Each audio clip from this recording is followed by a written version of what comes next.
lendemain des législatives du 6 mars 2021, le président du PDCI-RDA, son Excellence Henri Konan Bédié, a reçu en audience ce mardi une délégation des observateurs de la CEMAC, Communauté économique et monétaire de l'Afrique centrale, conduite par M. Bonaventure Mbaya, ancien ministre du Congo.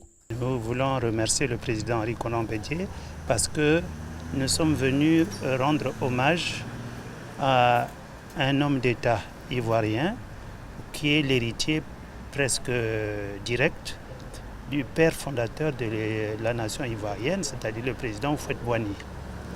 Et c'était important pour nous d'arriver en Côte d'Ivoire en tant que délégation des observateurs et rendre hommage au président Henri Konan Bédié, qui a été l'héritier direct au niveau politique du président Houphouët-Boigny et qui est le dirigeant du parti que le président Houphouët-Boigny avait créé au moment de la fin de la colonisation, quand ils ont créé le RDA.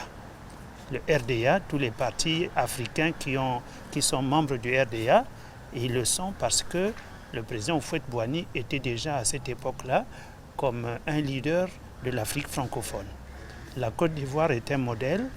C'est très important pour nous qui sommes venus en tant qu'observateurs à ces élections législatives d'encourager les autorités ivoiriennes à faire un effort pour préserver, pour conserver, pour renforcer l'unité nationale et la concorde nationale à travers une espèce de dialogue national qui va réconcilier les Ivoiriens entre eux. C'est très important pour que la Côte d'Ivoire continue d'être comme un État modèle au niveau de la CEDEAO et dans l'espace francophone de l'Afrique.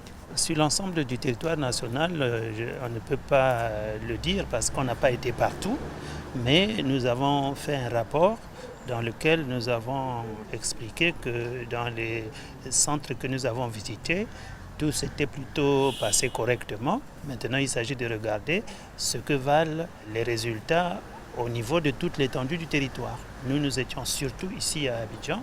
Et dans les centres que nous avons visités à Abidjan, nous étions heureux de constater que tous les partis politiques avaient participé à ces élections et que dans chaque centre de vote, dans chaque bureau de vote, il y avait des représentants des partis politiques qui avaient des candidats.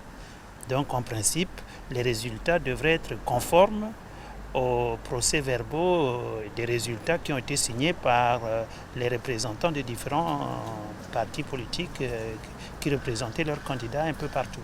C'est important. Et que finalement, s'il y a des contestations dans certaines zones, qu'au niveau juridique, cela puisse être également apprécié de la manière la plus impartiale.